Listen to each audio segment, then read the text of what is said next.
Algorithms are finicky bastards, and so even if you're subscribed to me, even if you've clicked the bell and gone through all the other rigmarole, even if you follow me on social media, you might not see what I'm up to. So I have a mailing list. Postmortem-studios-fan-group, which is a bit of a mouthful, but all you have to do is navigate your way there once at groups.google.com and subscribe, and then once a month you will get an email with everything that I've done in the previous month, and isn't that special? Do you ever get that strange feeling of deja vu, like you've been somewhere before? It's like 2014 all over again at the moment. Sarkeesian has stuck her head above the parapet to say something utterly retarded, and a class discussing Gamergate and getting everything wrong had a discussion on Twitter, and then were surprised when it didn't exactly go their way, and when people noticed and challenged a lot of the things that they were being taught, upon which, rather than taking it as an opportunity to discuss things with people with a different point of view, or to, actually learn something, everyone locked down their Twitter and stopped talking about it. But yeah, the Sarkeesian thing.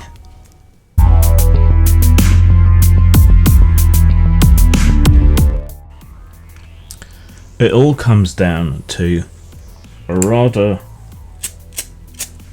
stupid tweet in which Sarkeesian chose to go after the Mandalorian. And she did it by going after the armor. And come on, the Mandalorian is the only half-decent thing to come out of live-action Star Wars since Rogue One. And that's, people differ on that one. So to go after that was bound to elicit a reaction. And what was her complaint? It's a thorny old favourite. It's Boob Armour. Now, plenty of other people have done a reply. I was going to continue with my RPG reviews this week, but, this kind of begs a reply. But I'm going to make it as comprehensive as possible. So, here comes a comprehensive defense of Boob Armour in general, but in particular to do with the Mandalorian.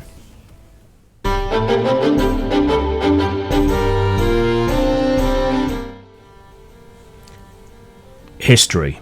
That's where we might find some realistic examples of women in armour, except of course for the problem that for the vast and overwhelming majority of history in most cultures, in most places, women didn't fight. At least most women didn't fight. The overwhelming majority of women didn't fight. And this is where I could go into a tirade about male disposability and the tyranny of biology and all the rest of it, but it's all even more academic than we really need to bother with here. Drink this. What is it? It has no name. Many brave men died to bring it here from the galaxy of pleasure. So, just women didn't fight. So there aren't that many examples of historical armour that women might have worn. Queens were a bit of an exception. And the armour that they wore wasn't actually for battle. Of course, if you go back far enough, then you will find examples of queens in battle, kings in battle, another rare thing. You don't generally want to put your most vulnerable and important piece at the front. But the armour that they wore, at least after the Middle Ages, wasn't really practical. Whether it's Henry VIII's giant codpiece armour or whatever else you might have seen. And when women did fight, it was during a time of dire emergency. Of course, you go back far enough, then everyone was fighting naked, but somehow I doubt Sarkeesian would be all for that. So they wore hand-me-down armour. armour that belonged to men, or, in other cases, munition armour. Munition armour was off-the-peg armour, made for the rank and file, for men-at-arms rather than knights, so it was cheaply mass-produced and just sort of didn't really fit anybody, but it was primarily designed for men. So on the rare occasions that you might see something historical, you'll be seeing women in men's armour, which isn't particularly suited to the female form, let's be frank about it. In the few historical cases that we have of women being in the front lines as fighters and wearing armour that was actually made for them, it oddly enough tends to be somewhat feminised. One classic example, there are plenty of others, Joan of Arc. Joan of Arc had armour made for her, and guess what? It was close-fitted, and it was made to fit her form, at least according to accounts from the time, which would have meant a more tapered waist, different areas of protection, because wombs make a difference, the body shape makes a difference, muscle mass, form, it all makes a difference to what you need to protect, how you protect it, how you articulate the armour, and so on. So in the few examples of genuine historical armour that we have where it's been made for women, it does show a more feminine silhouette. What does fox this a bit is that lots of people were buried with arms and armour, male or female, as a manifestation of their power, as a reflection of their power, but it doesn't mean that they actually fought. So all of this talk of shield maidens is a bit overdone, at least according to more reputable historians, but people like the idea and can't really fault them for that.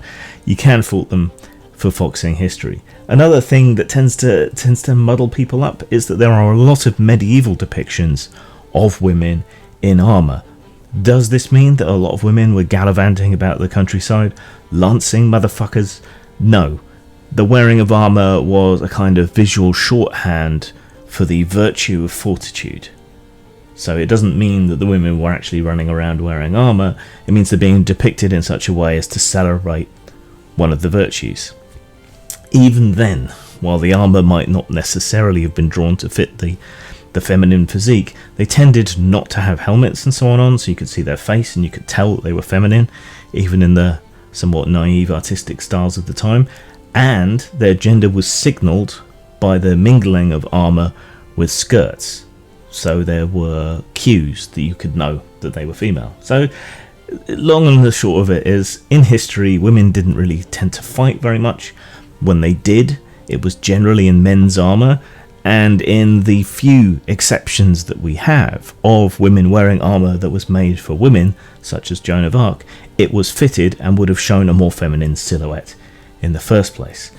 And a lot of people are very confused by the meaning of historical depictions of armour. Moving on.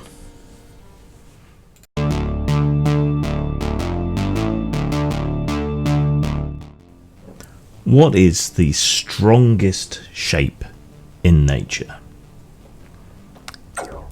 It's a sphere, and that's why extremely deep diving vessels tend to be spherical in shape. Their viewing bubbles tend to be spherical because it's the strongest shape in all directions.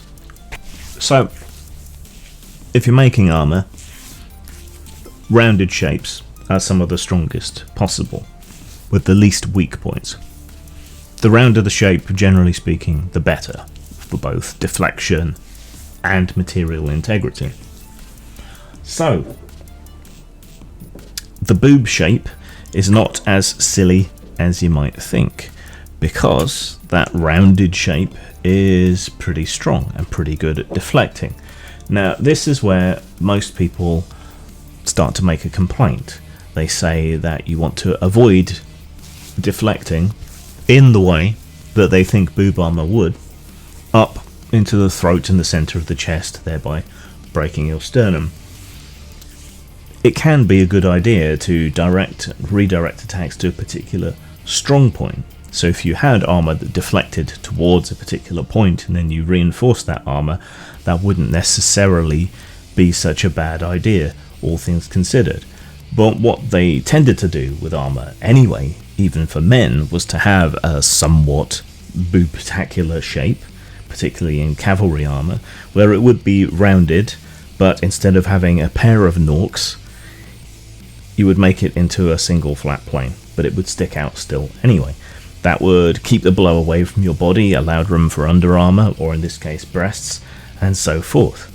So men wore boob plate quite a lot, to be honest, in certain kinds of armour. It's just it's less exaggerated because men tend to have a more square body shape, where women's is more tapered and then flared. So men were wearing somewhat feminine shaped armour. It's just less noticeable because we're used to it, in part. Now, there are body differences between men and women. Is that still safe to say? I think it is. You know, men tend to have broader shoulders. Men tend to have more body mass. Men tend to have a higher centre of gravity, which is actually a disadvantage in a lot of forms of combat. Women tend to have a lower centre of gravity. Women have an additional organ or two here and there, down there, and things are moved around a lot because of that. Different amounts of vulnerable areas are exposed. We layer fat in different ways. Women have broader hips and lay down fat, again, in different ways. So there are significant body differences between men and women, which is why our clothes aren't fitted the same way or made the same way. And a fine suit of armour would not be made the same way for men and women either. If you wear the wrong size shoes, you'll find that they pinch or they give you blisters and so on. Armour is a lot less forgiving than shoe leather, and you don't want to be chafed and so on if you can avoid it. So if you're having fitted body armour, you want it to fit your shape, and the shapes of men and women are different, and so the silhouette of the armour is going to be different for many practical reasons. Comfort, protection, deflection, all of these things. Strength, how you want to avoid blows, where you want to be able to take the blow, and so on. And we see this in particular reflected in modern body armour, which is perhaps more relevant to something like Star Wars or science fiction in general. Modern day women's flak vests and so on have started to be made for women as more and more women go into frontline combat or more dangerous policing situations and so on. Concealable flak vests need to fit a woman's silhouette, otherwise they're going to be obvious and might give the game away too early if you're working undercover or semi-undercover. So there's quite a market now in modern body armour designed to fit the feminine silhouette and, yeah, to take into account breasts. Hell, in paintball, there used to be an armoured bra to protect your nipples and tender parts from being pinged quite too hard, called the Fem Guard, which made you look like you had enormous breasts. So, yeah, modern body armour is probably the best point of comparison for Mandalorian armour. And there's another practical consideration, which kind of bleeds over into my next point, which is that Beskar, the armour of which Mandalorian armour is made, the metal of which Mandalorian armour is made, is pretty rare. And every suit of armour is individual and individuated. You would want to fit it because you would use less material, and the closer fitting it might be, the better, the more efficient use of Beskar it would be.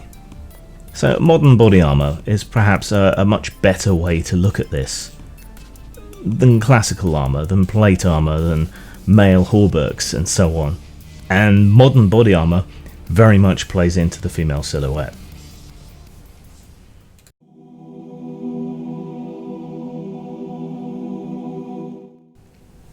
Storytelling is fucking magical.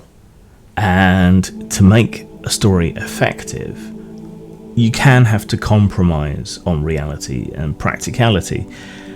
Stories should ideally have what I call plausibility, in that they hang together within their own internal logic and remain plausible to us.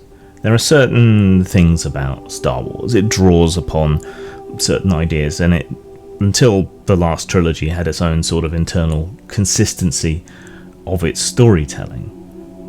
There are also practical concerns in storytelling, like you want to make characters recognizable. You want their outfit to tell a story of who they are. You want everything to serve in support of characterization, and you want to make things identifiable to the people who are watching whatever it is that you've created, or reading whatever you've created, or looking at whatever art you've painted, and so on. Before I go right into this, let's make a counter example. Look at the Transformers movies. They're a bit better now, not in terms of any sort of cinematic expertise or whatever, but in terms of being able to recognize what the hell was going on the screen. The early Transformers movies, the vehicles, which were recognizable, disintegrated into an undiscernible mass of grey junk smashing each other. Each film that had a fight in it just really looked like a tornado in a scrapyard, and you couldn't differentiate the characters or even tell what was going on. Whereas in the cartoons and other depictions, and more recent depictions, you can tell something of a difference because of the colour coordination, the different silhouettes, and so on.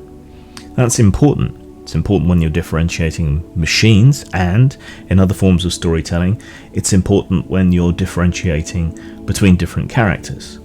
Now, there's an interesting exception in Star Wars, and that's Phasma, played by what's her name, from Game of Thrones. In Game of Thrones and in Star Wars, she was playing a masculinized female figure, which is a shame, because if you've ever seen her out of those outfits, she's actually fairly feminine. But still, they were playing to type, and she was a late addition, and so all they really did to customize her armor was to make it silvery looking, and that was about it. But that was part of the point. Stormtroopers all look alike. You want her to still look alike to the other stormtroopers, but to also be individuated from them to an extent. And that's why they went for the cape and the silver. So she was still differentiated, but you wanted to also tell the story of her being part of this undifferentiated mass of cannon fodder, dehumanized cannon fodder, that is stormtroopers. And that's another aspect of the story that they never really properly explored. That these were no longer mass-produced clone troopers, but were real people. Interestingly enough, when the clone troopers were good guys, they had this problem of differentiating them one from another in the Clone Wars cartoons, and so on. They dealt with this by individuating them in the ways that they could. They couldn't do silhouette, past a few tweaks, because they were all literally the same person. So the way they went about it was having different coloured highlights on the armour, different weapon choices, different phrasing, things like that, and it worked. So you could tell the difference between Commander Cody and J Random Clone Trooper. That's one way of doing it. But an immediate and obvious way of differentiating between characters is gender. That will help you immediately recognise what gender the character is, and from there you can understand who and what they are better. With the Mandalorians, you have a similar issue to the clone troopers, but less so, because each set of Mandalorian armour is different. In the cartoon series, the genders were differentiated with differently fitted, differently shaped armour. Colour also played a role. A lot of them spent time with their helmets off, so you could see who they were more directly, much like those old medieval things. But gender differentials were definitely part of it. But at the same time, there's a recognisable consistency. And if you look at the designs of the male Mandalorian armour, you'll see that it's not really that different to the female Mandalorian armour, in that it was divided, and in some ways sort of emphasised the male chest in a similar way to how it emphasises the female chest. This is all internally consistent, and it's a way of storytelling, of differentiating the characters, of making them recognisable as individuals, even if they're all hidden under armour, and otherwise form a sort of undifferentiated mass. If you go back to the first season of The Mandalorian, the more important characters, such as the armourer or the particular sort of close friends and allies of Mando, they have more distinct, more developed armor, so that they can be recognized on screen. And again, gender, the feminine silhouette, this is another quick way of doing this, so that you can recognize that person on the screen. You can identify them from their shape, from the way that they move, from the colors, from the differentiations in their armor, and so on. And it's important to note that female Mandalorian armor did look different in the cartoons, and fans like consistency. They want to see those same differences in shape and form and so on carried through into the live action, even having the live action characters played by the same people who voiced the cartoon characters. There's really no basis upon which to object. History doesn't support Sarkeesian's position, practicality doesn't support Sarkeesian's position, and the magic of storytelling doesn't support Sarkeesian's position at all. So there you go. She's full of shit. But we knew that, didn't we? Zang. Old Fat Punks is part caper, part comedy, part nostalgia, and part commentary. It follows three aging punks as they build themselves up for one big, nihilistic last hurrah. You can buy Old Fat Punks at Amazon, Drive-Thru Fiction, or Lulu.com. Follow the links below or search on those sites. Une manie de vieux garçon, moi j'ai pris l'habitude d'agrémenter ma solitude aux accents de cette chanson. Quand je pense à Fernande, je bande, je bande. Quand je pense à Félicie, je bande aussi. Quand je pense à Léonore, mon Dieu, je bande encore. Et quand je pense à Lulu, là je ne bande plus. La bandaison, papa, ça ne se commande.